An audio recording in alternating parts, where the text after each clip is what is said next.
We begin today looking at how the Social Security Administration is considering drastic new measures that could disrupt benefit payments to millions of Americans. This is according to an internal memo first obtained by the political newsletter Popular Information.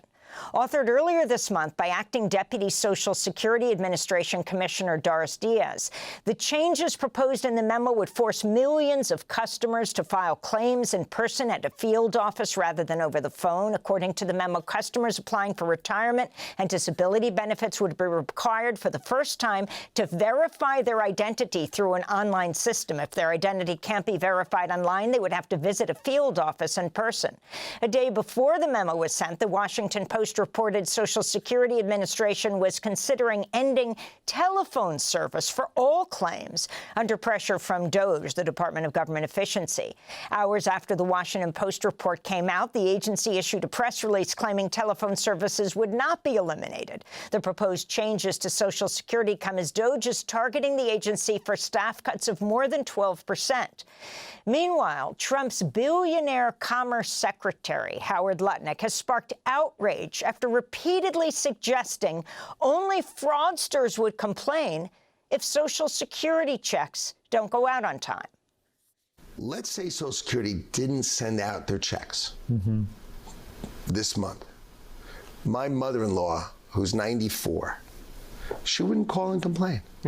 She just wouldn't. She'd think something got messed up, and she'll get it next month. A fraudster always makes the loudest noise, screaming, yelling, and complaining. This comes as self-professed DOGE person, former corporate CEO Frank Bisignano was grilled for more than 2 hours Tuesday by the Senate Finance Committee at his confirmation hearing to lead the Social Security Agency. This is one exchange with him and Democratic Senator Elizabeth Warren. Suppose this same 65-year-old calls the helpline to apply for Social Security, but he's told about the new DOGE rule, so he has to go online or in person. He can't drive, he has trouble with the website, so he waits until his niece can get a day off to take him to the local Social Security office. But DOGE closed that office, so they have to drive 2 hours to get to the next closest office. When they get there, there are only 2 people who are staffing a 50-person line, so he doesn't even make it to the front of the line before the office closes, and he has to come back. Now, let's assume it takes our fellow 3 months to straighten this out, and he misses a total of $5,000 in benefits checks, which, by law, he will never get back. So, Mr. Bisignano, is that a benefit cut? Well, first of all, Senator, Is that a benefit cut? I'm sorry, my time is limited here. That's an easy question, yes or no? Is it a benefit cut? I have no intent to have anything like that happen on my watch. I understand that. Is it a benefit cut? I'm not sure what to call it. It sounds like a horrible situation. Is the person getting the $5,000 they were legally entitled to? That was your scenario. And so are they getting $5,000 they were legally entitled to? I don't know. Social Security provides crucial economic security to more than 70 million people and accounts for over half the income of most people over age 65. In one of many protests nationwide, dozens of mostly older adults protested Friday outside a Nashville, Tennessee field office they say is already understaffed with long wait times, is on a list of 47 field offices DOGE plans to close. We're being told. And everything that they say that they're trying not to do, and one of the things they're saying is that they're not going to attack Social Security, and yet all the actions they're taking is attacking Social Security. For more, we're joined by 2 guests. In Chicago, Branko Marcetic is with us, Jacobin staff writer, where his recent piece is headlined, Trump's nominated Social Security head knows how to cut. But we begin in Washington, D.C. with Nancy Altman, president of Social Security Works, chair of the Strengthened Social Security Coalition, the co-author with Eric Kingson of Social Security Works for Everyone, protecting and expanding the insurance Americans love and count on. Altman has spent the last half-century working on Social Security. After our interview, she'll be at a rally near the Capitol about defending Social Security. Nancy Altman, welcome to Democracy Now! Let's begin with you before you go off to this rally. It looks like the Commerce Secretary, the billionaire Lutnick, who says that his 94-year-old mother wouldn't complain if she didn't get her Social Security check. She's the mother of a billionaire. Only fraudsters would, is laying the groundwork for people to start to expect, perhaps, that they won't get their checks. Can you explain what's happening? It's really outrageous. Donald Trump has a problem. He ran around the country flooding the swing states, saying he would not cut Social Security, Medicare, or Medicaid. But in his first term, he proposed cuts to those programs every single year. Now, those cuts didn't go through. So what's he doing now? He's claiming that there's enormous amount of fraud, which is a lie. There's vanishingly small amounts of fraud. So when he cuts your benefits, they'll be saying he's cutting fraud. He's not cutting the benefits that you have earned. So talk about what is happening at this point. You have first the threats of phone service, and who are the people who use Social Security and what it means not to be able to speak on the phone. Then you have to go to a satellite office. Perhaps that office is going to be closed or understaffed. You have to wait maybe a month to be able to go in. And the issue is they're closing these offices all over. What's happening to Social Security as we speak? You know, it's all being done behind closed doors. And what's being done, because we're following it very closely and talking to the people who work at Social Security, is they are destabilizing the program. The agency could wind up collapsing. You've got the DOGE minions, Elon Musk's, 20-year-olds running around Social Security. They've been doing it since this new administration. They've been forcing people out, firing people, hollowing it out. And frighteningly, they have all of our most personal data, and no one knows what they have in store for that. But Nancy Altman, this is going to alienate, MAGA Americans who get Social Security. We're talking about tens of millions of Americans, as well as Democrats, progressives, independents. So what is the response to, for example, your organizing? Who's going out and protesting around the country right now at these understaffed, overworked folks at these field offices and the possibility of them closing? Yes, it's really hard to imagine what they have in mind, what their end game is, other than destroying our Social Security system. As you said, there are over 70 million Americans who receive monthly benefits that they have earned. They tend to be, they are seniors, people with disabilities. It's the nation's largest children's program. Many of them have mobility issues.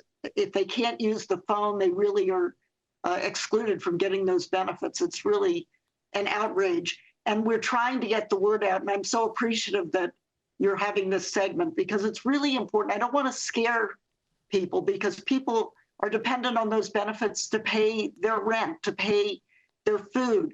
I don't want to scare people, but I do want people alerted. Everyone should be rising up and saying, hands off Social Security. I want to go to Democratic Senator Ron Wyden, the top-ranking Democrat on the Senate Finance Committee, grilling Frank Bisignano at his confirmation hearing to head the Social Security Administration. Wyden citing a tip from a whistleblower and asking Bisignano if he was bringing on DOGE team members who could access Social Security beneficiaries' personal information.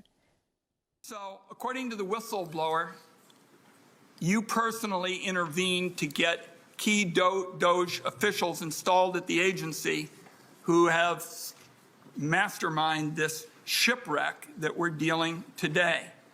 Did you talk to anyone at Social Security about these changes?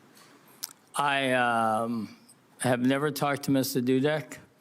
I have talked to Mike Russo, and I've said that to your staff when they asked me. I know Mike Russo, he was the CIO of Shift 4. and he was the CIO at Oracle for Mark Hurd. And I know him for 20 years. I don't know him as a DOGE person. I know him as a CIO. So Nancy Altman, president of Social Security Works, can you respond to what the nominated head of Social Security Administration is saying, Frank Bisignano? He's bobbing and weaving. Here's the truth. He is described himself as a DOGE guy. Now, what that means is, although it's the government of efficiency, it's bringing in inefficiency, it's bringing in waste, and it's opening the possibility of massive fraud through identity theft and so forth. He, from the very beginning, has been very aggressive. He's still a private citizen. He's been nominated. He has no role in the government, but he has been all over the Social Security Administration. He's been working hand in glove with Elon Musk to hollow out the agency and to make these changes where you can't, no longer can change your routing number and you can't finish your claims on by phone. You have to go into field offices, which of course they're trying to terminate all the field offices. He is really a part of what is going on and is bobbing and weaving so he can get confirmed. I want to bring in Branko Marcetic into this conversation, the Jacobin staff writer. Your recent piece, Branko, is Trump's nominated Social Security head knows how to cut. Tell us who he is. Bisignano was the CEO of Pfizer from 2020 to now. Before that, he was the CEO of a different payment processing company, First Data. It was a credit card payment processor. I think people, when they think brought on because he has experience in terms of payments, large amounts of payments every single day, every second being processed. Therefore, he'll be good for something like the Social Security Administration, where that is so much of the responsibility. But the thing about Bisignano is that his record as CEO of these companies is relevant in another way. He was responsible for massive cuts to staff levels, to officers, to benefits for workers at these companies. Basically, very much the same kind of thing that we've been seeing DOGE doing at the Social Security Administration already. So anyone who was thinking that if Bisignano is going to be brought in as the commissioner of the Social Security Administration, that there was going to be a change in direction from what we've seen, that the administration, the Trump administration, was going to make good on the president's promises to leave Social Security untouched, I think should be very worried by his appointment. If you could talk about Bisignano's corporate time as CEO of Fiserv. You write, Fiserv's Glassdoor reviews are riddled with bitter personal animus to Bisignano. Specifically, the decision-making in the company has been extremely erratic since Frank Bisignano took over as CEO. Another one, once Frank took over, it became a horrible place to work for. Another said Frank and his squad, not the greatest to be honest.